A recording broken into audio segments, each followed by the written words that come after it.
हमको पता नहीं है कि हमारा हिंदुस्तान के अंदर जो हमारे एपिक्स है, जैसे महाभारत है, रामायण है, अभिज्ञान शकुंतलम है, ये सब में ये मैनेजमेंट लेसन छुपा हुआ है। इसमें से क्या सीखना है? Decisiveness, Krishna, strategic thinking, then Dronacharya, talent development. Sir, अगर आज के कॉर्पोरेट वर्ल्ड में बात करें तो जब कृष्णा की स्ट्रैटेजी के बारे में बात करें, पर अगर हम उसकी इम्प्लीमेंटेशन आज की लाइफ में बात करें तो वो किस तरीके से मिलती है?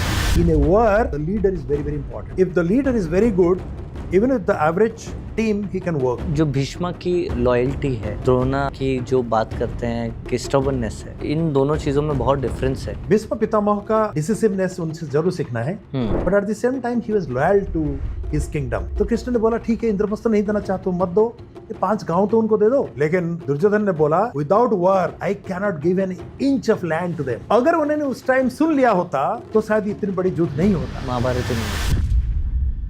सो आप सभी का स्वागत है एक और नए पॉडकास्ट में। आज के पॉडकास्ट में हम मिलेंगे एक बहुत इंटरेस्टिंग गेस्ट जो लाइफ और बिजनेस दोनों में लोगों को गाइडेंस देते हैं। और इस पॉडकास्ट में हम बात करने वाले हैं लीडरशिप एंड मैनेजमेंट के कुछ लेसन्स के बारे में जो MBA की बुक्स में नहीं है बल्कि हमारे खुद की महाभारत के अंदर छुपे हुए हैं। चलिए आज इस पॉडकास्ट में इन लेसन्स को डिकोड करते हैं। तो आज के हमारे गेस्ट हैं Debashish Satyapati. He is serving in NBCC New Delhi Government of India as a Chief General Manager। आज इनसे हम बात करेंगे कि महाभारत के कैरेक्टर से क्या क्या लेसन्स हम सीख सकते हैं और उन्हें प्रैक्टिकली अपनी लाइफ में कैसे इम्प्लीमेंट कर सकते हैं। अगर आप ज़िंदगी में ग्रेट लीडर बनना चाहते हो तो आज का एपिसोड सिर्फ और सिर्फ आपके लिए है। तो देखते रहिए और hope so you will rethink, rebuild and rise with Discover Your Jeet।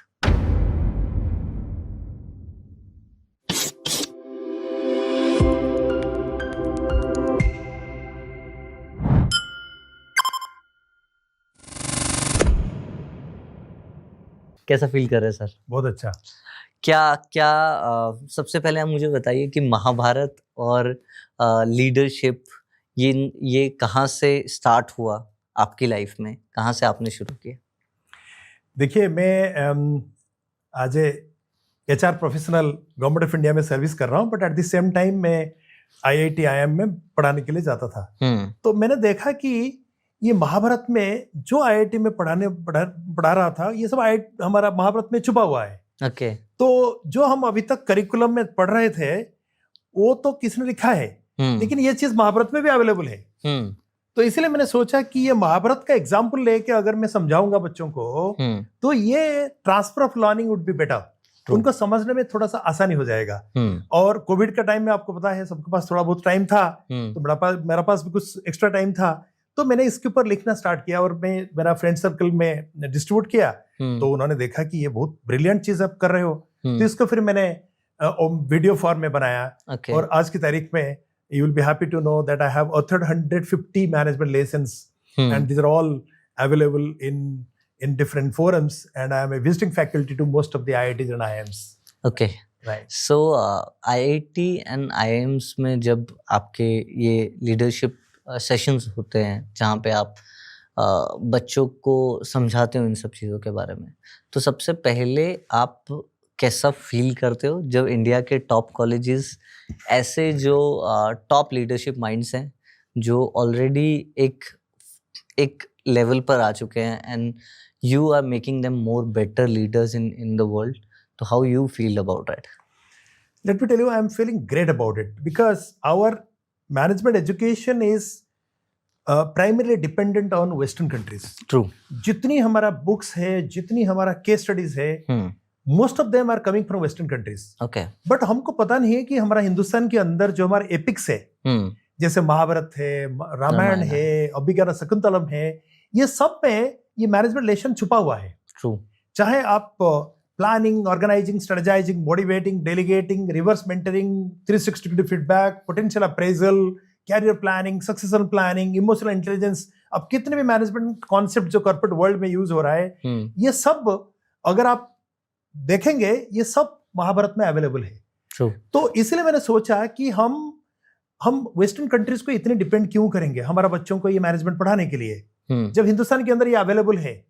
तो फिर मैंने ये कोशिश किया ये जब मैं बच्चों को ये महाभारत का एग्जाम्पल दे के पढ़ा रहा था, तब वो बच्चे बोल रहे हैं, सर हम फिर वेस्टर्न कंट्रीज को इतने डिपेंडेंट क्यों हैं? और because almost everybody in India know something और अदर अबाउट महाभारत, सो उनको समझाने में ये बहुत आसान हो जाता है और ये फटाफट इसको समझ जाते हैं। True, right. For example strategic thinking एक ऐसा चीज है जो कृष्ण का जो एक्टिविटीज अगर आप पूरा देखेंगे महाभारत में, it was primarily strategy he was doing. So instead of not referring to Krishna's activities in Mahabharata, why we should depend upon Western countries? True. तो ये सब बच्चों के सामने में प्रेजेंट कर रहा हूं। So जो ये लीडरशिप एंड मैनेजमेंट स्किल है और महाभारत का जो कनेक्शन है, थोड़ा वो कनेक्शन हमारे ऑडियंस के लिए डिकोड कीजिए। Okay, let me share with you, Mahabharat में जितनी कैरेक्टर है, सेंट्रल कैरेक्टर जिसको कहते हैं, करीब 10-11 कैरेक्टर हैं। हाँ, आप सबका एक्टिविटीज को अगर गहराई से देखेंगे तो सबसे कुछ ना कुछ अच्छी चीज सीखने के लिए मिलेगा आपको, जिसको इंग्लिश में बोलते हैं competency. In management it's called competency, the differentiating competencies of the central characters of Mahabharat. हाँ, तो मैं अगर बताऊंगा, सबसे पहला होगा भीष्म। भीष्म से क्या सीखना है? डिसिसिवनेस, डिसीजन कैसे लेना है, राइट। इसके बाद अगर आप आएंगे to Krishna, strategic thinking. True, ठीक है। देन द्रोणाचार्य, टैलेंट डेवलपमेंट, कैसे करना चाहिए ऑर्गेनाइजेशन, उनसे सीखना है। यस। देन अगर आप देखेंगे कर्ण, परसिवरेंस, एक इंपॉर्टेंट कॉम्पिटेंसी है फॉर ए लीडर और सीईओ इन द ऑर्गेनाइजेशन, उनसे सीखना है। अगर आप पाएंगे टू शकुनी, शकुनी को सब के नेगेटिव कैरेक्टर सब लोग कहते हैं, लेकिन शकुनी से इतनी चीज सीखना है। एक कॉम्पिटेंसी है analytical and critical thinking. True, एक important competency for a CEO होता है, वो उससे सीखना है। देन युधिष्ठिर से empathetic, how to take care of the people, be welfare oriented, and in the organization, that you need to learn from him. True. Then Arjuna, result orientation. From the beginning to the end, he has demonstrated this competency time and again. Then comes Vidur. Vidur is a character from where you can learn a lot about emotional intelligence. Emotional intelligence, right?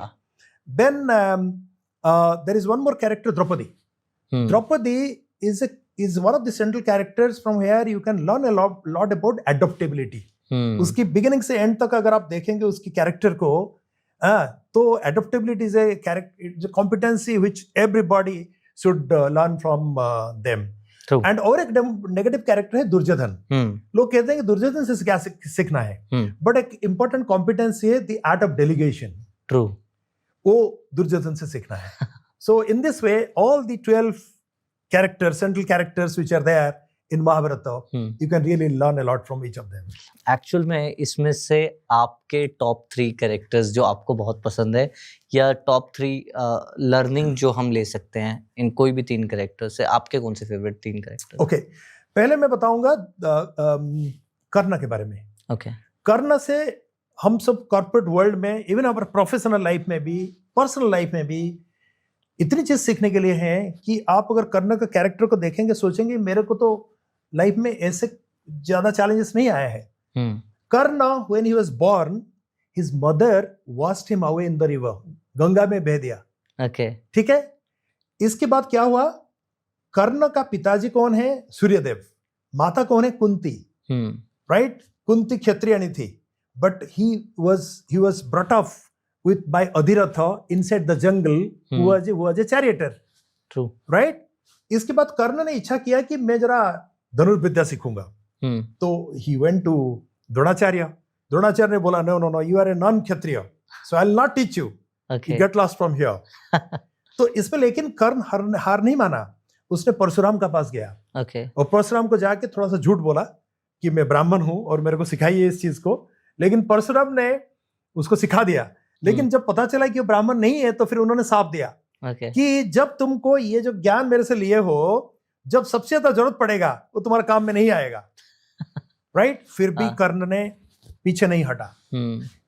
And इसके बाद क्या हुआ कि जब पांडव और कौरव, वो तो आपको पता है द्रोणाचार्य के पास वो सीख रहे थे, फिर उनका जब ट्रेनिंग खत्म हुआ, there was a show of strength in front of their elders.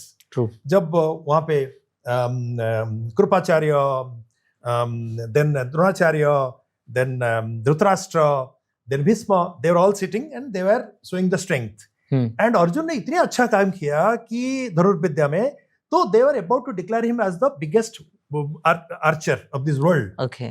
फिर कर्ण ने एंटर किया, बोला कि मेरे को आप अपॉर्चुनिटी तो नहीं दिए हो, जब तक मैं जब तक नहीं दिखाऊंगा मैं धनुर्विद्या में कितना अच्छा जानता हूं, आप कैसे अर्जुन को डिक्लेयर कर सकते हो कि one of the best Archer. तो फिर उन्होंने उसको पूछा, तुम कौन हो बताओ, तुम्हारा जाति क्या है, तुम्हारा बाप कौन है, तुम्हारा पिताजी माताजी कौन है। तब कर्ण के पास कोई जवाब नहीं था, लेकिन कर्ण हार नहीं माना, राइट। फिर आपको पता है कैसे दुर्योधन ने उसको अंग का राजा बनाया, वो एक डिफरेंट स्टोरी है। तो इसके बाद क्या हुआ, कर्ण इतनी अच्छा, he was so perfect in his archery skill कि अर्जुन का पिताजी इंद्रदेव, उनको मन में आया कि मेरा बेटा तो सबसे बड़ा आर्चर है इन दिस वर्ल्ड, तो ये कौन है जिसको चैलेंज करने वाला है। okay. तो उन्होंने एक ब्राह्मण का, इन डिस्गाइज ऑफ ए ब्राह्मण ही केम, और उनको पता था कि सुबह जब कर्ण नहाने का बाद उसका पिताजी जो सूर्यदेव है उनको जब वो पूजा करता है तब उसको कुछ भी मांगो वो दे देगा। okay. ठीक है, उनको पता था कि ही is a very good philanthropist. तो उन्होंने इन डिस्गाइज ऑफ ए ब्राह्मण ही केम एंड ही सेड कि मैं कुछ मांगने के लिए आया हूं। उन्होंने बोला मांगिए, जो मांगना है मांगिए ना, मेरे को आपका कवच और कुंडल चाहिए। तो उन्होंने बोला ये तो मेरा शरीर का हिस्सा है। तो उन्होंने बोला नहीं, मेरे को कवच और कुंडल चाहिए। तो फिर कर्ण को पता चल गया कि ये ब्राह्मण नहीं है, ये कौन है, इंद्रदेव है। ठीक है, तो उनको डर है कि उनका पुत्र जो है अर्जुन, उसको मैं चैलेंज कर रहा हूं, इसीलिए उन्होंने ये कवच कुंडल मेरे से ले लेंगे ताकि मेरा जो शक्ति है वो कम हो जाएगा। लेकिन बिकॉज उसने दानवीर है और जो उसने वादा किया है उसको पूरा करना है, तो उन्होंने काफी डिफिकल्टी साथ उनका कवच और कुंडल उन्होंने निकाल के उनको दिया। इतनी कर्ण का जो दुख है ना, वो स्ट्रगल है, इसमें खत्म नहीं हुआ है। ट्रू। ठीक है, द्रौपदी का स्वयंवर हो रहा था, तब काफी राजा from different parts of the country आए थे। तब उनको एक रिस्पॉन्सिबिलिटी दिया गया, आपको पता है कि मछली को मारना है लेकिन नीचे उसका रिफ्लेक्शन देख के, लेकिन उसने भी वो कर दिया। वो करने के बाद उसको स्वयंवर में वो जीत गया, लेकिन द्रौपदी ने मना कर दी, बोले कि नहीं, तुमको मैंने शादी नहीं करूंगा क्योंकि तुम एक क्षत्रिय नहीं हो। आप सोचो कि कर्ण इसमें भी हार नहीं माना, he did not give up. True. Then कर्ण एक बार जंगल में जा रहा था और वो he was doing hunting और बाय मिस्टेक में एक गाय को उसने मार दिया, और गाय का जो ओनर था उसने आया, एक मुनि थे, तो उन्होंने आके बोला कि ये गाय को can you give him life. Then he said नहीं, मैं तो उसको जीवदान दे नहीं सकता ना। तो फिर जिस रथ में आप चढ़ के अभी आए हो और मेरा गाय को तुमने मार दिया, जब तुम्हारा जिंदगी का सबसे बड़ा वार तुम लड़ रहा होगा, तब ये रथ जो है वो कीचड़ के अंदर घुस जाएगा। राइट, श्राप दिया, उसको श्राप दिया उन्होंने। तो सोचो कि कितने उसको मन में दुख आया होगा। फिर भी उसने गिव अप नहीं किया। इसके बाद क्या हुआ, युद्ध स्टार्ट हुआ पांडव और कौरव के बीच में, लेकिन you will be surprised to know he was such a big warrior, he was not permitted to participate in the war. He was confined to a war room by Bhishma Pitamah, who was the army chief. Okay, and उसने बोला मेरा क्या दोष है ना, तुम्हारा दोष यही है कि तुमने you don't know how to respect women.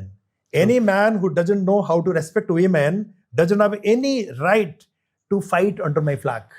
True. So Karna, for most of the part of the Mahabharata war, was confined to a war room. Okay. Just imagine. Still, he did not give up. When he was permitted to come out of the war room, he started fighting. And at the end, Karna, when he was fighting his last war, then his chariot entered inside the mud. तो उसने request किया अर्जुन को, अर्जुन मेरे को थोड़ा time तो दे दो, आज पर दी कोड ऑफ द वॉर, अगर मेरे पास आर्म्स एंड एमुनिशन नहीं है तो आपको वेट करना पड़ेगा। ना ये बताओ, जब चक्रव्यूह में तुमने मेरा बेटा जो अभिमन्यु है, आप सबने मिलके मारा उसको, तब तो तुमको याद नहीं आया कि रूल ऑफ द वॉर है कि कोड ऑफ द वॉर है कि सब मिलके मारेंगे नहीं, या कोई आर्म्स एंड एमुनिशन उसके पास नहीं है तो उसको छोड़ देंगे। तो इसीलिए तुमने उसको रूल को ब्रेक किए हो, मैं भी ब्रेक कर रहा हूं और तुमको मारूंगा। Okay. तो आप सोचो, शुरू से अगर आखिर तक आप देखेंगे, कर्ण को इतनी मार पड़ा है, इतनी he has struggled a lot, but finally he has never given up. True. He has never given up. So corporate world में we should learn from him. In our professional and personal life also, कि हम छोटी छोटी बातों में कभी कभी depression आ जाता है. We feel very very bad. कि गिव अप कर देते हैं. We give up कर देते हैं. You know, that should never happen. We should learn from him. Second character you need to learn is the art of delegation from Duryodhan. Okay. Right? Duryodhan is a negative character. Many people say कि उससे क्या सीखना है, लेकिन बहुत कुछ सीखना है उससे. दुर्योधन अगर आप देखेंगे पूरे महाभारत में जितने गंदा गंदा काम हुआ है, उसने करवाया है, खुद नहीं किया है. ठीक है. द्रौपदी वस्त्रहरण उसने नहीं किया. हाँ. उसने उसका भाई दुशासन को बोला तुम ये करो. Okay. तो उसने किया. द गेम ऑफ डाइस में, हाँ. राइट, जो गेम ऑफ डाइस में वो तो डायरेक्शन दे रहा था, लेकिन कौन खेल रहा था? शकुनी. Regard point. तो शकुनी को उसने बोला कि तुम खेलो. राइट. इसके बाद और एक इंपॉर्टेंट इवेंट हुआ महाभारत में. क्या हुआ कि जब Bhishma Pitamah was when Yudhishthira was creating lots of trouble and Arjun was also creating lots of trouble for Kauravas, Duryodhan जाके एक प्रपोजल दिया टू द्रोणाचार्य, उनका आर्मी चीफ को. Okay. आप एक काम करिए, कल अगर युधिष्ठिर को आप बंदी बना देंगे तो then I will call off the war. Okay. ठीक है. मेरे भाई ये बहुत अच्छी सजेशन है तुम्हारा. तुम तो 2 दिन पहले अगर दे दिया होता तो अभी भीष्म पितामह जो सरसज्जा में है वो सरसज्जा में नहीं गए होते. तो फिर भी तुम बहुत अच्छा सजेशन दे रहे हो. मैं कल युधिष्ठिर को बंदी बनाने वाला हूँ. ठीक है. तो लेकिन उन्होंने कल नेक्स्ट डे उन्होंने कोशिश किया उसको बंदी बनाने के लिए. लेकिन ये जो 4 भाई है, उसका भीम, अर्जुन, नकुल, सहदेव और बाकी जितने वॉरियर थे उन्होंने सब उसको घेर लिया ताकि द्रोणाचार्य उसको बंदी बना नहीं पाएंगे. हाँ. तो फिर वो कर नहीं पाए. तो फिर शाम को जब इकट्ठा उन्होंने बैठते हैं, वार थोड़ा शाम, जैसे आपको पता है war code of the war is that जैसे ही सूर्यास्त होता है वो और लड़ेंगे नहीं. तब द्रोणाचार्य ने दुर्योधन को बोला कि जब तक अर्जुन है युद्ध क्षेत्र में तब तक तो मैं बंदी नहीं बना सकता. राइट. हाँ. तो उन्होंने बोला कि अच्छा ये बात है, तो एक काम करते हैं. तो उन्होंने एक छोटा राजा था, उसका नाम था त्रिगत ब्रदर. ओके. तो उन्होंने उसको बुलाया. बुला के उसको बोला तुम एक काम करेगा, कल ना तुम जाके अर्जुन को लंकारेगा. अर्जुन तुम क्या हो, तुम छोटे, तुम खुद को समझते हो कि तुम बहुत बड़ा धनुर्विद्या तुमको पता है. अरे युद्ध करना है तो मेरा साथ करो, उनका साथ क्या कर रहे हो. और अर्जुन का और एक वीकनेस है उसका गांडीव. और गांडीव को जाके बहुत ज्यादा गाली दे देना. ठीक है. तुम्हारा गांडीव कहाँ है, उसको फेंक दो, उसका कोई काम का नहीं है. तो फिर अर्जुन क्या होगा, भड़क जाएगा. जब भड़क जाएगा तो क्या होगा, तुमको मारने के लिए तुम्हारा पीछे करेगा. तुम लेकिन लड़ो मत उसका साथ. तुम क्या करेगा, भाग जाएगा. वारफुल से भाग जाएगा. तो फिर तुम्हारा पीछे करेगा. वो पीछे जब पीछे करता रहेगा, तुम बहुत इतनी दूर उसको ले लेना ताकि जब बंदी बनाने के लिए द्रोणाचार्य जाएंगे तब वो प्रोटेक्शन देने के लिए आ नहीं पाएगा. हाँ. तब क्या होगा, वो उसको बंदी बना देंगे. ठीक है. वो बंदी नेक्स्ट डे ऐसे ही एग्जैक्टली हुआ. वो त्रिगत ब्रदर आया और गाली दिया, सब कुछ हुआ. और अर्जुन ने युद्ध क्षेत्र से काफी बाहर चला गया. और उसके बीच में उन्होंने अरेस्ट नहीं किया, लेकिन क्या किया उन्होंने, Abhimanyu was killed in that चक्रव्यूह. उन्होंने चक्रव्यूह का फॉर्मेशन किया, उसमें मारा. मेरा ये कहने का मतलब है कि अर्जुन को युद्ध क्षेत्र से बाहर लेने के लिए वो दुर्योधन खुद नहीं गया था, लेकिन उसको त्रिगत ब्रदर को इस्तेमाल किया. तो इसलिए the art of delegation is a very very important quality we need to learn from him. True. That's an important character. 2 character मैंने बताया. एक है आपकी कर्ण, दूसरा है दुर्योधन, तीसरा है अर्जुन. ओके. राइट. अर्जुन से आपको दी रिजल्ट ओरिएंटेशन सीखना है. एक इंपॉर्टेंट कॉम्पिटेंसी है for senior management in the organisation, result orientation. क्या हुआ, एक एग्जांपल दूंगा. There are so many examples of result orientation. एक एग्जांपल क्या हुआ कि जब चक्रव्यूह में बाकी जितने वॉरियर थे सब मिलके अभिमन्यु को उन्होंने मार दिया. ठीक है. मारने के बाद अगले दिन उसका लास्ट राइट्स था. तो उसका डेड बॉडी था, सब आके फूल दे रहे थे उसको. फूल देने के बाद फिर जयद्रथ आ गया. and Jayadratha ne was responsible for this particular debacle. Okay. Right? Jayadratha को एक वरदान मिला था शिव जी से कि एक दिन के लिए उसने पूरा पांडव को रोक सकता है. Okay. तो उसी दिन उसने इस्तेमाल किया उसको. और पांडव को सबको रोक दिया और बेचारा अभिमन्यु बच्चा था वो चक्रव्यूह के अंदर चला गया, वो सबने उसको मार दिया. तो अगले दिन जब वो लास्ट राइट हो रहा था, सब एक एक करके बड़े बड़े जितनी वीर थे सब आए के फुल उसको दे रहे थे. फिर जयद्रथ आया. जब जयद्रथ आया, अर्जुन ने बोला, no Jayadratha, you cannot touch to my son. My son is a hero. If you touch him, it will be an insult for him. Okay. Right? But Jayadratha, I am promising now, tomorrow you will not see the sunset. And if you will see the sunset, I will do my self-immolation. Means तुम अगर sunset देखेगा ना, मैं खुद अग्नि में झांस दे दूंगा और मर जाऊंगा. तो उन्होंने promise कर दिया सबके सामने. और promise करने के बाद अगले दिन उन्होंने इसके ऊपर काफी काम किया और उसको कृष्ण ने भी साथ दिया और कृष्ण ने एक इल्यूजन क्रिएट किया. जब सूर्यास्त नहीं हुआ था तो उन्होंने सूर्य को प्रोटेक्शन दे दिया, कवर कर दिया. सो इन द प्रोसेस ऑफ सबने सोचा कि ये रात हो गया, शाम हो गया, जो भी है. इसके बीच में ये अपॉर्चुनिटी ढूंढ रहे थे ये अर्जुन और कृष्ण. फिर कृष्ण ने बोला अर्जुन को, देखो अभी रात नहीं हुआ है, मैंने सूर्य को सिर्फ कवर किया हूं. फिर जो प्रोटेक्शन उसको मिल रहा था जयद्रथ को सबसे, तो उन्होंने सब निकल गए वहां से, तो अकेला पड़ गया. तब कृष्ण ने इसी टाइम को इंतजार कर रहे थे और उन्होंने जो कवर किया था सूर्य को उन्होंने निकाल दिया. तब दिन हो गया. तो फिर कृष्ण ने बोला, अर्जुन ये जयद्रथ और ये तुम हो, अभी उसको मारना है तुम्हारा. तो उन्होंने उसको मार दिया. तो this is an example of result orientation. He wanted to achieve something by next day by sunset, and he did that also. Okay. That's a beautiful example of result orientation. True. Right? So I told about character number 1 is Karn. Second character is Duryodhan. Third character to whom I respect a lot is Krishna. Okay. To whom you need to learn strategic thinking. Okay. Right? There is no better strategist than Krishna. And from the beginning to the end, if you see, he was doing lots of strategies to ensure that the Pandavas are going to win the war. आपको एक example में के साथ समझाऊंगा. That is why I share this particular thing among the students and IITs and IIMs also. क्या हुआ कि Bhishma Pitamah in the war was creating lots of casualties.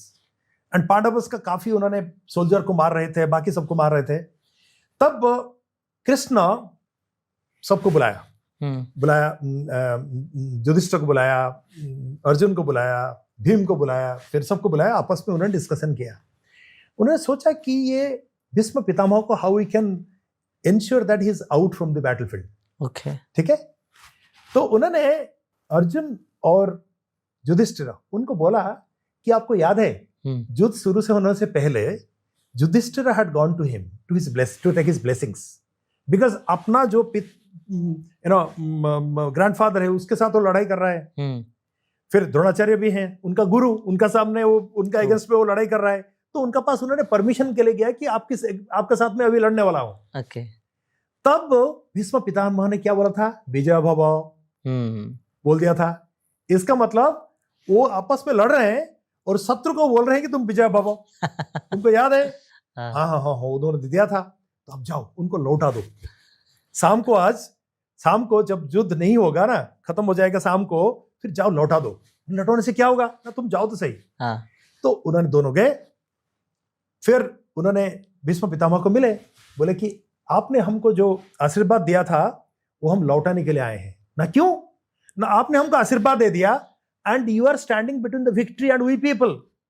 Victory और हमारा बीच में आप तो खुद खड़े हो. हम कैसे जीतेंगे? आपने आशीर्वाद दिए हो. ये तो बड़ा मिस्टेक कर दिया मैंने. तब उन्होंने बोला कि देखो जो चीज मैं एक बार दे दिया ना उसको मैं वापस I can not take it back. But ये मैं आपको बता सकता हूं कि एक नारी अगर मेरा सामने आ जाएगी then I will give up my arms and ammunitions. Okay. तो फिर युधिष्ठिर ने पूछा ये नारी कैसे आएगी? ये तो गड़बड़ी है. आपने तो रूल बनाए हो ना बिगिनिंग में कि इन दिस वॉर नारी कैन नॉट फाइट. ना तुमको किसने भेजा है मेरे पास बताओ? ना कृष्ण ने भेजा है ना. जाओ उसको पूछो कि he will guide you how a नारी would come. फिर उन्होंने गए, जाने के बाद उन्होंने बोले कि ये तो नारी एक आ जाएगी, तो फिर वो बोलते हैं कि he will give up the arms and ammunition ना। बढ़िया उन्होंने एग्जाम्पल बढ़िया आपको गाइड किया है। हमारा पास शिखंडी है, Shikhandi is for you a male, but for him he is a female, because in his last birth he was Amba. Okay, Amba को उन्होंने किडनैप किया था, अंबिका अंबालिका को किडनैप किया था for the marriage of his brother विचित्र बिरजा। ओके, तब अंबा ने बोली कि नहीं, I have a love with one Selvaraja. Then she was set free. Then when she went to Selvaraja said, no, I am not going to marry you because you have been kidnapped by somebody. Then she went to Bhisma Pitama. Bhisma Pitama को बोला कि मैं आपको शादी करना चाहती हूँ। Bhisma बोला no, I will be brahmachari, I will not marry. Then उसने बोला आपने मेरे को इंसल्ट किया, I am going to take birth after birth after birth, but I will be the reason of your death. जो lady थी अभी उसकी अभी जो बार थे उसकी, उसमें अंबा होके हमारा, अभी शिखंडी होके हमारा पास काम कर रही है, हमारा साथ है। एंड अर्लियर बार में, so when Shikhandi would be in front of Bhishma Pitamah will look towards him as see a lady, and he will renounce his all arms and emanations. And that exactly उन्होंने execute किया। नेक्स्ट डे शिखंडी को उन्होंने ले आया, जैसे ही भीष्म पितामह उसको देखा, उन्होंने अपना आर्म्स एंड एमुनेशन त्याग कर दिया। And Arjun was waiting for this particular situation कि कैसे वो आर्म्स एंड एमुनेशन त्याग करेंगे ताकि वो सर्वयुद्ध करेगा। Then he started firing shots to him, and finally he went to Sarsaja. So these are the three characters which are very, very important for me so far as the what you call the competencies to learn for the corporate world. One is Karna, second is Arjuna, third is Krishna. आपने दुर्योधन भी बीच में बोला था। दुर्योधन भी तो मैंने आपसे 3 पूछा था पर आपने 4 बता दिए। That's great. One is complimentary. Yes, complimentary. तो सर अगर आज के कॉर्पोरेट वर्ल्ड में बात करें तो जब कृष्णा के स्ट्रैटेजी के बारे में बात करते हैं तो उससे हमने, आपने जो पीछे स्टोरी बताई उससे हमने सीखा कि कितने बड़े स्ट्रैटेजी क्रिएट करते थे और स्ट्रैटेजिक लीडर थे श्री कृष्ण। पर अगर हम उसकी इम्प्लीमेंटेशन आज की लाइफ में बात करें तो वो किस तरीके से हम इम्प्लीमेंट कर सकते हैं? देखिए, इसको मैं समझाऊंगा with an example of strategic thinking by Krishna. Okay, one more example, फिर मैं आपको बताऊंगा कि इसको कॉर्पोरेट वर्ल्ड में कैसे इस्तेमाल कर सकते हैं। कृष्ण जब वार दोनों के बीच में, पांडव और कौरव के बीच में वार होगा करके ये फाइनल हो गया, फिर आपको पता है कि दोनों का जो relative, Krishna was related to both the parties, okay, both Pandavas and Kauravas. तो दोनों ने सोचा कि हम कृष्ण का हेल्प लेंगे ये वार में। तो फिर पांडवों का साइड में अर्जुना, फिर कौरव का साइड में Duryodhan. They went to his house. Okay, and आपको पता है वो दोनों अपने, जब उनका रूम के अंदर एंटर किया तब कृष्ण सोए थे। फिर दुर्योधन जाके उनका सिर के पास बैठ गया और अर्जुन ने उनका पाँव का पास बैठ गया। और उनका जब नींद खोला, उन्होंने पहले अर्जुन को देखा, फिर उन्हें बोला भाई आप कब आए हो ना? मैं तो अभी आके आपके पास पाँव के पास बैठा हूँ। तो फिर दुर्योधन यहाँ पे बैठा था सिर के पास, तो उन्होंने बोला कि मैं भी आया हूँ। अच्छा, आप भी हो? अच्छा ठीक है, तो आप बताओ क्या आपको चाहिए? तो फिर उन्होंने बोला हम दोनों आए हैं आपका हेल्प लेने के लिए, क्योंकि युद्ध तो अब स्टार्ट होने वाला है, आपको पता है। देन ही सेड, देखो मेरा पास 2 चीज है। okay. एक है मैं नारायण हूं और मैं I will not touch any arms and ammunitions. Okay, ठीक है। Second is my Narayani Sena, that is my army. So ये 2 चीज मेरा पास है, तो आपको चुनना है आपको क्या चाहिए। तो फिर उन्होंने, अर्जुन छोटा था दोनों भाई के बीच में, तो फर्स्ट राइट ऑफ रिफ्यूजल उसको दिया गया कि तुम पहले क्या मांगना चाहते हो मांगो। okay. तो फिर अर्जुन ने बोला मैं तो नारायण चाहिए, मेरे को नारायणी सेना नहीं चाहिए। तो फिर Duryodhan was very happy internally happy because he was needing that army. Then उसने बोला कि चलो, मेरा छोटा भाई है, वो जो मांगा है वो तो उसका दिल दुख नहीं सकता, तो इसलिए मैं नारायणी सेना ले लेता हूँ। तो फिर वो जब चला गया, जब दुर्योधन उनका रूम से चला गया, तब कृष्ण ने उसको पूछा, जब तुम्हारा पास 2 ऑप्शन था, एक है नारायण और एक नारायणी सेना, तुमने क्यों मेरे को मांगा? Now, in a war, Hmm. charioteer is very, very important. True. He's almost like a leader, True. right? And once the leader is very good, and the team, they would be falling into line accordingly. So it will be easy for the leader to execute the things. True. And there is every possibility that the war would be won by them. Hmm.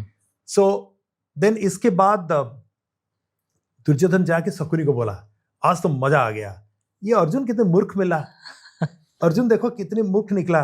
उसके पास नारायण सेना का लेने का था opportunity, लेकिन वो लिया नहीं, उसने वो श्री कृष्ण को लिया. तो मैं तो मुंह लटका के बोला कि देखो ठीक है, मैं छोटा भाई है, उसको तो दिल दुखा नहीं सकता, इसीलिए मैंने नारायण सेना ले लेता हूँ. तो फिर शकुनी ने उसको फायरिंग किया, बोला कि तुमने जिंदगी का सबसे बड़ा मिस्टेक किया.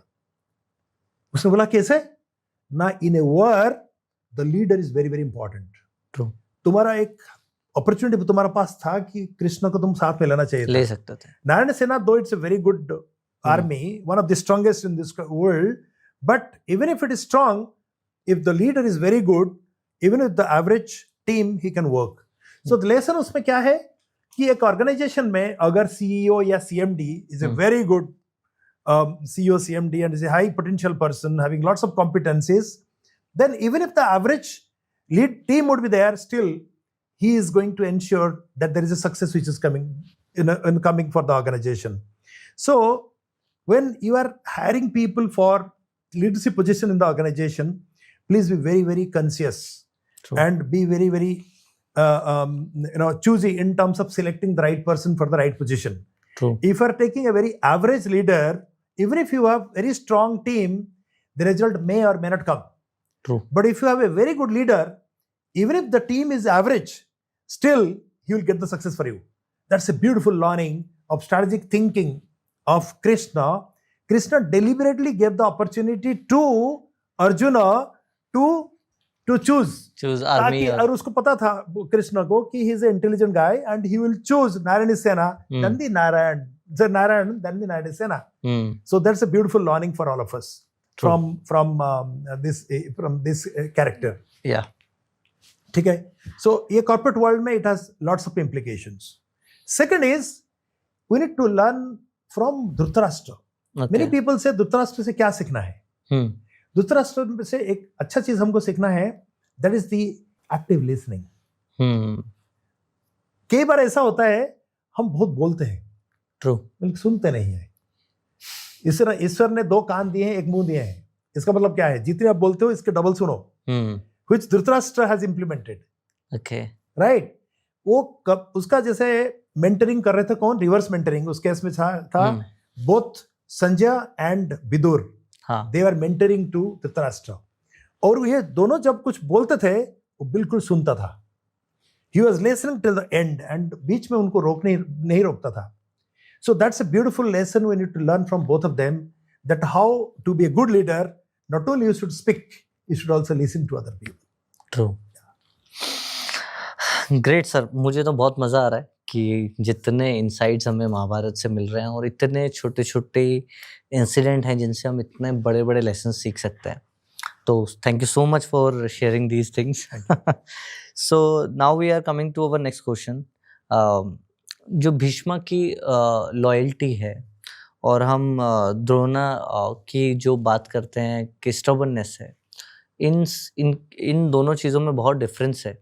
ठीक है, पर हम एज अ लीडर इन दोनों चीज़ों से क्या सीख सकते हैं और क्या चीज़ें हमें इनकी आगे इम्प्लीमेंट करनी चाहिए अपनी लाइफ में? देखिए, भीष्म पितामह का डिसिसिवनेस उनसे जरूर सीखना है, but at the same time he was loyal to his kingdom. True. That's a beautiful lesson all of us should learn. देखिए, ऑर्गेनाइजेशन में कई बार अप्स एंड डाउन्स आता रहेगा. ट्रू. बट अगर जब ऑर्गेनाइजेशन अच्छा कर रहा है आप वहां पे स्टिक करेंगे, जब डाउनफॉल आ रहा है छोड़ के चले जाएंगे, then organization you cannot be loyal to that organization. True. So we need to also get attached to the organization, and emotionally also you should attach to the organization. Right? So if the organization, if we are going to stick to the organization when the organization is undergoing little tough time, then the organization also is going to take care of you. True. That has been sown by Bhishma Pitamaha. Bhishma Pitamaha, because he had committed to his mother कि मैं मेरा kingdom को किसी भी हालत में रक्षा करूंगा. हाँ. वही चीज उनसे हमको सीखना है कि ऑर्गेनाइजेशन में there can not be always up and up and up. True. बीच बीच में उसमें काफी मुश्किल भी आने वाला है, तो हमको उसमें उसके साथ रहना है. रहने से क्या होगा, जब अप आ जाएगा फिर हमारा they will take care of us also. That's an important thing to learn. Second है, दुर्योधन का जो स्टबरनेस है, it costed him a lot. It costed him a lot.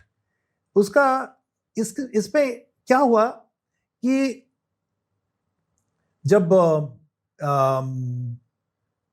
Krishna came as a peace ambassador true on behalf of Pandavas, and उन्होंने आके उनको बोला कि आप इंद्रप्रस्थ उनको लौटा दो, क्योंकि अगर ये युद्ध होगा ना, युद्ध होने से क्या होगा, जितनी आपकी बड़े बड़े रथी महारथी ऑल ओवर द कंट्री आए हैं, they will all be killed. True. And there will be death of warriors. Warrior की काफी कमी हो जाएगा इस कंट्री में. तो उसको रोकने के लिए आपको क्या करना है, इंद्रप्रस्थ उनको लौटा दीजिए. लेकिन दुर्योधन ने बोला नहीं नहीं, किसी हालत में मैं ये नहीं देने वाला हूं, मैं उनको इंद्रप्रस्थ पांडव को नहीं देने वाला हूं. तो फिर उन्होंने बोला कि अगर आपके पास और कोई प्रपोजल है तो लेके आए हो तो बताओ. तो कृष्ण ने बोला ठीक है, इंद्रप्रस्थ नहीं देना चाहते हो मत दो, 5 गांव तो उनको दे दो. लेकिन दुर्योधन ने बोला without war I cannot give an inch of land to them. True. अगर उन्होंने उस टाइम सुन लिया होता इस बात को, तो शायद इतनी बड़ी युद्ध नहीं होता, महाभारत नहीं होती. महाभारत नहीं होता. इवन भीष्म पितामह भी उसको समझाया. बाकी जितने बड़े बड़े रथी वहां पे बैठे थे, जैसे द्रोणाचार्य भी बैठे थे, कृपाचार्य भी बैठे थे, सबने उनको समझाया भाई वो 5 गांव मांग रहे हैं. So it shows that he was stubborn. बहुत बड़ा जिद्दी उसका था. ट्रू. सो कॉर्पोरेट वर्ल्ड में क्या है, कभी कभी हमको we have to be little flexible. If you are going to be very very stubborn, then it's going to cost you a lot. So sometimes to gain something big you need to sacrifice small things. So that's the learning for all of us. Sir, Mahabharat को लोग success stories की वजह से जानते हैं, पर मुझे ऐसा लगता है कि महाभारत में बहुत सारी फेलियर स्टोरीज भी हैं. तो अकॉर्डिंग टू यू कौन सी ऐसी लीडरशिप मिस्टेक है जो आपको लगता है कि लोगों को उस लीडरशिप मिस्टेक से सीखना चाहिए और आज वो मिस्टेक्स अपनी कॉर्पोरेट वर्ल्ड में नहीं करनी चाहिए? देखिए, मैं कर्ण के बारे में काफी विस्तार से बताया हूँ. सबसे ज्यादा कर्ण से हमको सीखना है, बट कर्ण ने काफी मिस्टेक भी किया है. ट्रू. उसको भी हमको सीखना पड़ेगा कि जो कर्ण ने मिस्टेक किया वो हम नहीं करना चाहिए. कर्ण को एक बार कृष्ण ने पूछा कि कर्ण ये बताओ, you are such a big warrior. True. You are one of the biggest धनुर्धर and you are a big philanthropist also. बहुत बड़ा दानी हो तुम, लेकिन तुम अधर्म के साथ कैसे हो? तो उन्होंने बोला क्योंकि मैं उसके साथ क्यों हूं, जब मेरे को आइडेंटिटी की जरूरत था, लोग कोई मेरे को पहचान नहीं पाते थे, तब he has recognised me. Duryodhan has recognised me. He has made me the king of Ang. So इस चीज को मैं कभी भूल नहीं सकता. सो इसलिए मैं उसके साथ ऋणी हूं. ओके. तब कृष्ण ने उसको पूछा कि तुम ऋणी हो लेकिन अधर्म के साथ हो, और because you are with adharma, you are doing lots of adharmi work. True. Right? And in the process, तुम जो अच्छा काम किए हो ना, उसका वैल्यू कम हो रहा है. True. Right? तो उन्होंने बोला कि लाइफ में it's better to be in debt than be in the side of adharma for all times to come. So इसका एग्जाम्पल के लिए मैं कहना चाहता हूं, मान लीजिए आपका कोई ऑर्गेनाइजेशन में आपने ज्वाइन किया, पर आपको सख्त नौकरी की जरूरत था. ठीक है, आपने ज्वाइन कर लिया, लेकिन बाद में पता चला कि वो ऑर्गेनाइजेशन जो है it is doing lots of unethical practices. Okay. Right. तब आपको क्या करना चाहिए, उसको बताना चाहिए कि भाई ये जो अनएथिकल प्रैक्टिस हो रहा है ये ठीक नहीं है. आपने उनको समझाया, बुझाया, लेकिन उन्होंने माना नहीं. तब आपको फ्लैग ऑफ करना चाहिए और जरूरत पड़ेगा तो निकल के जाना चाहिए बाहर. ऐसा नहीं है कि मेरे को जब नौकरी की जरूरत था उन्होंने मेरे को हेल्प किया, इसलिए चाहे वो जिंदगी भर के लिए सारे गलत काम कर रहे हैं फिर उनका साथ रहूंगा मैं, ऐसा नहीं है. बहुत सारे लोग ऐसा करते हैं कि अगर उनके लो टाइम में किसी ने उनको हेल्प कर दिया तो चाहे वो इंसान गलत भी कर रहा है पर वो उसका साथ देंगे क्योंकि उन्होंने उनका लो टाइम में साथ दिया। राइट, ऐसे करते हैं लोग। राइट। सो ये हम सबको सीखना है फ्रॉम दिस कि ऑर्गेनाइजेशन अगर गलत रास्ते में है तो फिर हमको फ्लैग ऑफ करना चाहिए, अगर उन्होंने नहीं सुधर रहे हैं तो फिर उस ऑर्गेनाइजेशन को छोड़ के जाना चाहिए। So that's a biggest mistake I think Karna did in his entire life. Second mistake which Yudhishthir has done, Yudhishthir को धर्मराज कहते हैं, लेकिन युधिष्ठिर का साथ ये प्रॉब्लम था, किसी भी पोजीशन में भी वो धर्म से नहीं हट रहे थे। राइट? एक संस्कृत में श्लोक है, अति गर्भे हतालंका, अति माने चकोर बाहा, अति दाने बलिर्बद्ध, अति सर्वत्र गरीतन। मतलब वही है, अति माने हतालंका, बिकॉज रावण वाज डूइंग अति, एक्सेस कर रहा था। Right? That is why he lost everything. Then अति गर्भे चकोरवा, कौरव लोग जितने थे कौरव में उनका काफी गर्व था, अहंग था, ईगो, इसीलिए ईगो था, इसीलिए उन्होंने they lost the kingdom. Then अति दाने बलिर्बद्ध, बलि करके एक बड़ा राजा था, उसने बोला कि मैं बहुत दान करूंगा, तो तुमने दान करने के बाद ही ऑल्सो लॉस्ट एवरीथिंग। सो इसलिए कहते हैं कि अति सर्वत्र गरीतम means don't do excess of anything. अति सभी चीजों की बुरी, हाँ, अति सारे चीज की बुरा होता है। तो Yudhishthir was doing the same thing. Okay. Many times he has been humiliated like anything. Draupadi वस्त्रहरण हुआ, उनके सामने हुआ और गेम ऑफ डाइस में उन्होंने हारा, बट उन्होंने धर्म को कभी नहीं छोड़ा। इतनी ज्यादा लॉयल्टी नहीं होना चाहिए टुवर्ड्स धर्म। Okay. इसलिए कृष्ण का प्रिंसिपल जो है, it's very very good, that's called साम दाम दंड भेद। Okay. You know, if there is a requirement, then you need to also call a spade a spade. True. Right? इसलिए उन्होंने जब युद्ध हो रहा था तब अर्जुन को बोला कि कर्ण को अभी मारो। कर्ण का जो चैरियट है अभी कीचड़ के अंदर गया है और उसने तुम्हारा बेटे को मारा है, अभिमन्यु का इन चक्र भी हुआ, now it's the right time to kill him. Right? Even he also instructed to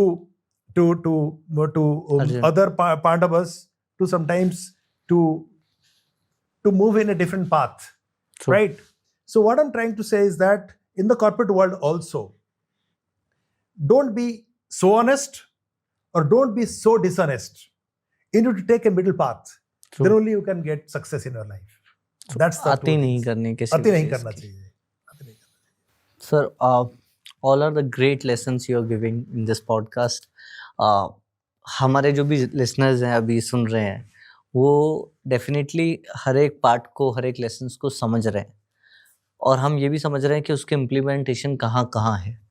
but जब हम एक रोड मैप बनाते हैं या जब हम एक विजन बनाते हैं तो उसमें ये जो lessons हैं इनको practically implementation कैसे की जाए या कैसे यूज करते हैं इन लेसन्स को, उसके बारे में थोड़ा बताइए। राइट। कॉर्पोरेट वर्ल्ड में एक कॉन्सेप्ट हम यूज करते हैं जो at the beginning of the year called the target setting. True. Target setting जिसको बोलते हैं KRA, की रिजल्ट एरियाज। सो ये जनरली अप्रेजल पीरियड का बिगिनिंग में होता है and at the end of the year उसका एवेल्युएशन भी होता है। सो from Arjuna's activities, the way he took a vow कि Jayadratha, you will not see the sunset of tomorrow.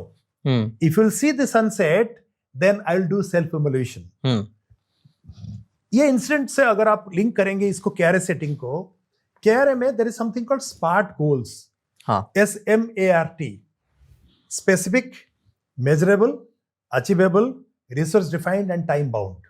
SMART. सो ये अर्जुन ने जो ही टुक ए वो कि काल जयद्रथ को मैं सूर्यास्त से पहले मारने वाला हूं, ये एक्चुअली उसी प्रिंसिपल में बैठ रहा है। ओके। स्पेसिफिक मीन जयद्रथ को मारना है। Measurable, yes it could be measured that he has been killed, right. Achievable, ये अर्जुन जैसे रथी के लिए पॉसिबल है क्या? अचीवेबल है, yes it's achievable. Resource defined, he knows the कैसे करना है उसके बारे में। Krishna is available there. He is a resource who is going to help him. and time bound. That is by tomorrow evening before the sunset. So if you see, then it has practical application in the corporate world. True. So अगर आपकी care है at the beginning of the year, ये 5 step जो है ये match नहीं कर रहा है, then it's not a care. Okay. It's an activity. And it may happen, it may not happen. Anything which cannot be measured cannot be developed, cannot be improved. So it has to happen. This is one thing which is very, very important we need to understand. Second practical implications आपको और एक example के साथ में बता रहा हूँ. There is something called EQ, another is called IQ.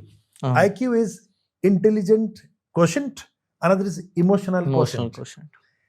कहते हैं कि even if you are very good in IQ, अगर आपका EQ नहीं है, you cannot grow in the organization ladder. True. Because when you are growing to be CEO of an organization, your EQ has much more role to play to get your success, right? And if you see the 5 brothers Pandavas, among all of them, Yudhishthira was having the maximum EQ, that is emotional quotient. True. And because of that only, still we are remembering him as the Dharmaraja. And ऐसे उनको मुसीबत काफी आया है जिंदगी में, and because of this particular EQ, he has got the success.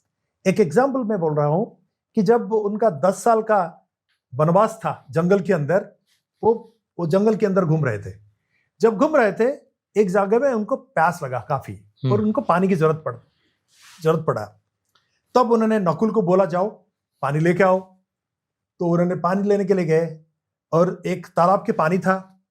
And जब वो पानी पीने के लिए जा रहे थे, यक्ष ने उनको पूछा कि जब तक मेरा क्वेश्चन तुम का आंसर नहीं करेगा तब तक मैं तुमको पानी तुम पी नहीं सकता. तो उन्होंने बोला, तुम कौन होते हो मेरे को मना करने के लिए? ये पानी के ऊपर तो मेरा अधिकार है. तो उन्होंने उसका जवाब नहीं दिया. फिर he died there. Same thing happened to Sahdev also. Then Arjun went. Arjun was a big warrior. उसने बोला, पता है तुमको ये पानी को मैं सुखा सकता हूँ. वो घमंड उसका मन में था, लेकिन उसने पानी पिया, वो भी वहां पे मारा गया. फिर भीम था. भीम ने बोला, मेरा भाई का तुमने ऐसा दशा किए हो, पहले मैं पानी पीऊंगा और दिखाऊंगा कि ये पानी के ऊपर मेरा अधिकार है, फिर तुमको दंड दूंगा क्योंकि तुम्हारा भाई का तुमने ऐसा दशा किया. उन्होंने बोला, देखो तुम बहुत वीर हो. यक्ष ने बोला, लेकिन तुमने भी अगर पानी पिया ना, जो भाइयों का पोजीशन हुआ है तुम्हारा ऐसे होने वाला है. उसने लेकिन माना नहीं, पानी पी लिया. तब युधिष्ठिर आए. Yudhishthira was highly intelligent and he was emotionally intelligent also. And he came and he observed the situation कि उनके शरीर में कोई घाव तो नहीं है, कोई विष, कोई जहर पीने का भी कोई लक्षण भी नहीं आ रहा है. तो कुछ तो है, तो क्या है? तब उन्होंने सोचा, कोशिश किया मालूम कर लेंगे, लेकिन उनको कुछ मिला नहीं. फाइनली वो पानी पीने के लिए गए. तब यक्ष का वही क्वेश्चन आया कि तुम धर्मराज हो और तुम भी पानी अगर पिएगा और मेरा क्वेश्चन का आंसर नहीं देगा, तुम्हारा भी यह हालत होगा. तो फिर उन्होंने he used his emotional intelligence. True. He could listen very nicely whatever Yaksha was asking, and he could analyze the questions, and he could answer all these questions very well. True. And he had all the patience, and he used his intellect also, and he used his emotional intelligence. And in the process, not only he could satisfy the Yaksha, and he also got back all his brothers alive. True. यक्ष ने उनको जीवन दान भी दे दिया. तो finally मेरा ये कहना है कि ऑर्गेनाइजेशन में हम जब काम करते हैं, ऐसे कई बार हमको काफी मुश्किल आने वाला है. बट अगर हम हमारा घमंड दिखाएंगे, जैसे अर्जुन ने या भीम जैसे घमंड दिखाया और दे वर वेरी एरोगेंट, अगर हम दिखाएंगे then we are going to have a failure. But if we are going to use our emotional quotient, then we are going to get the success. That we need to learn from Dharmaraj. Again Dharmaraj से और एक अच्छी चीज उनसे सीखना है, we need to divide the responsibility as per the competencies of the people. जिसका पास जैसे काबिलियत है उस हिसाब से उसको रिस्पॉन्सिबिलिटी देना चाहिए. जब पांडव का जय हुआ, फिर finally Yudhishthir was the king, तो उन्होंने सोचा कि मैं किसको कौन सी रिस्पॉन्सिबिलिटी दूं. तो उन्होंने पहले विदुर को उन्होंने बोला, you are going to be my chief advisor. Because उनको पता था कि विदुर नीति जो है बहुत अच्छा नीति है, and he has done the reverse mentoring to Dhritarashtra.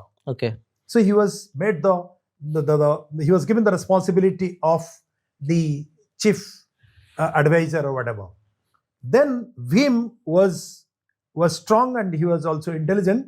So he was made the second in command. कि राजा के बाद एक second in command को उनको जरूरत है, उसको ये responsibility दिया गया. Arjun was a big warrior and he was also a good archer. So he was given the responsibility of defense. So he was protecting the entire kingdom, right? Then Nakul and Sahadev, they are also given the responsibility of protecting the king as their bodyguards. So what I'm trying to communicate is that it's very, very important to understand from this particular distribution of the role that as and when some people are having some strength, we need to identify, and based on the competencies, we need to assign the responsibilities. True. लोगों की काबिलियत देके उन्हें उनके designations दिए जाए. Yes. True, ना कि वो कितने यस मैन है. Yes. उसके बेसिस पे. Yes. एक प्रैक्टिकल स्टेप जो आपको लगता है कि आज से लोगों को शुरू कर देना चाहिए if they want to become a great leader, तो एक प्रैक्टिकल स्टेप या एक प्रैक्टिकल हैबिट क्या होनी चाहिए जिससे वो एक महाभारत में कैरेक्टर है शकुनी. अगेन पीपल से कि उससे क्या सीखना है, but there are lots of things to learn. एक कॉम्पिटेंसी है to get success in your life is called critical and analytical thinking. True. वो शकुनी से हमको सीखना है. when the Pandavas decided ki we should bring a lady and who would be in front of Bhishma Pitamaha, then they brought Sikhandi, as you know. And Sikhandi को देख के फिर भीष्म पितामह ने he surrendered his arms and ammunitions. तो ये incident होने से पहले when Sikhandi was in the chariot of Arjuna, ये मैसेज जाके पहुंचा किसके पास? शकुनी के पास. Okay. किसने जाके बताया कि आज तो शिखंडी आई है एंड वो अर्जुन का रथ के ऊपर बैठा है.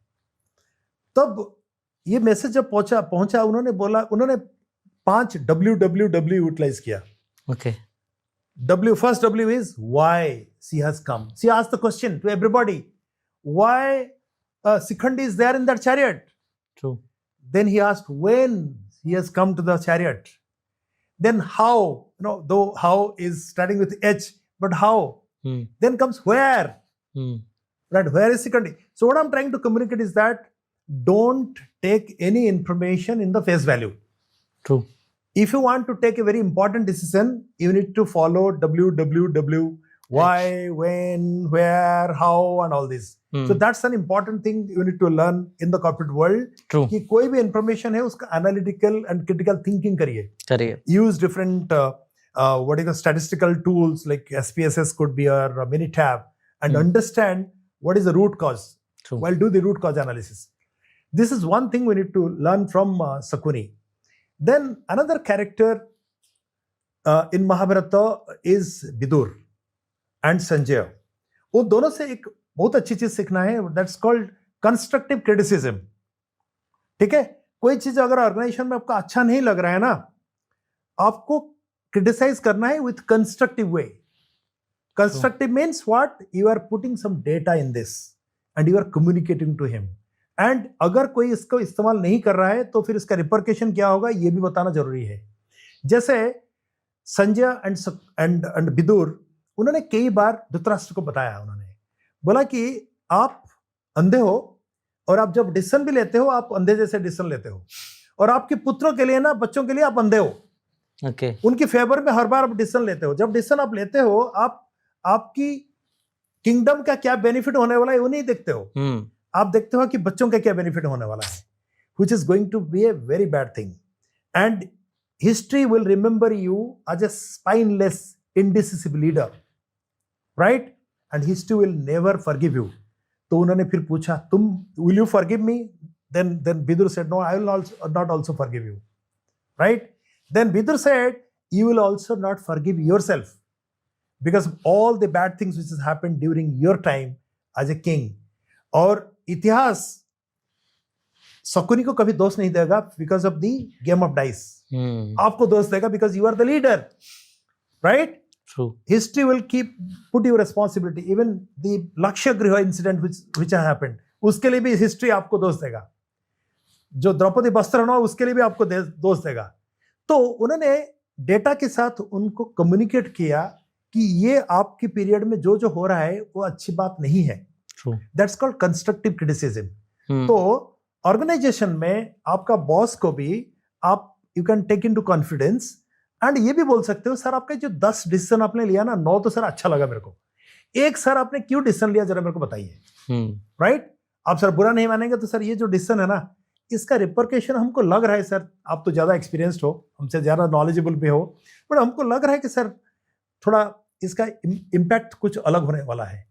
तो सर इसीलिए हमारा ये कहना है कि आप डिसीजन लीजिए बट कभी कभी हमारा अगर आप सलाह सुन लेंगे तो सर बेटर रहेगा। सो इट्स वेरी वेरी इंपॉर्टेंट। अगर इवन आपके नीचे भी अगर कोई काम कर रहे हैं, don't be A yes man. कि मेरा पास जो लोग कर रहे हैं, सुबह मैं जब आता हूं मेरे को सैल्यूट करते हैं, नमस्ते बोलते हैं और सारे बोलते सर आप वाह वाह कितने अच्छे कर रहे हो, इसका मतलब समथिंग गड़बड़ी हैपनिंग इन द ऑर्गेनाइजेशन, कुछ तो गड़बड़ है डिपार्टमेंट में। क्योंकि मेरे को 10 लोग मेरे को रिपोर्ट करते हैं, सारे बोल रहे हैं सर आपसे बढ़िया कोई है नहीं दुनिया में। तो अगर आपको क्या है ना, उनको एनकरेज करना पड़ेगा, भाई मेरे को क्या सुधरना है, क्या चेंजेस मैं खुद में ला सकता हूं ताकि मैं एक अच्छा लीडर बन सकता हूं। So be a good listener, be active listener and encourage people to do constructive criticism in the organization. Criticism बहुत जरूरी है, उसी से शायद हम ग्रोथ की तरफ बढ़ पाते हैं, ज्यादा ग्रोथ को समझ पाते हैं। राइट। और एक चीज उसमें मैं ऐड करना चाहता हूँ, बहुत इंटरेस्टिंग चीज है, वो है एडेप्टेबिलिटी, जो द्रौपदी से आपको सीखना है। द्रौपदी एक इतनी अच्छी बड़ी कैरेक्टर है महाभारत में, इससे आपको इतनी चीज सीखना पड़ेगा। आप सोचो द्रौपदी एक राजा की बेटी थी, उस शादी किसने की? एक राजा को भी शादी की। इसके बाद मन में क्या आता है, मैं राजा की बेटी हूं और एक राजा को मैंने शादी किया, दैट इज अर्जुन जो भी है। लेकिन जब घर में वो पहुंचा उसको पता चला कि तुम्हारा एक पति नहीं है, 5 पति है, तो कितने धक्का उसको लगी होगी। फिर भी उसने हार नहीं मानी है, जो उसको whatever came on her way, she accepted that, right? इसके बाद मन में क्या था, मैं एक पैलेस के अंदर रहूंगी, लेकिन क्या हुआ, in the game of dice they lost, and वो जाके जंगल में 10 साल रही, and she had to adopt to the new environment, and then finally 1 year के लिए they were in अज्ञातवास in Virat kingdom. और विराट किंगडम में उनका रोल डिफरेंट था। क्या था? युधिष्ठिर का रोल था एज एडवाइजर, भीम का क्या था? कुक, खाना बना रहा था वो। अर्जुन का क्या था? सरेंद्री, यूंच, नपुंसक, नपुंसक का रोल करता था, और राजा का जो बेटी है उसको डांसिंग सिखाता था, राइट? और नकुल सहदेव क्या करते थे? उनका जो घोड़े थे, उनका गाय थे, उनका सेवा करते थे। और द्रौपदी क्या करती थी? She was a servant and she was servant to the queen. अब सोचो, खुद क्वीन थी और वहां पे एक सर्वेंट की रोल की।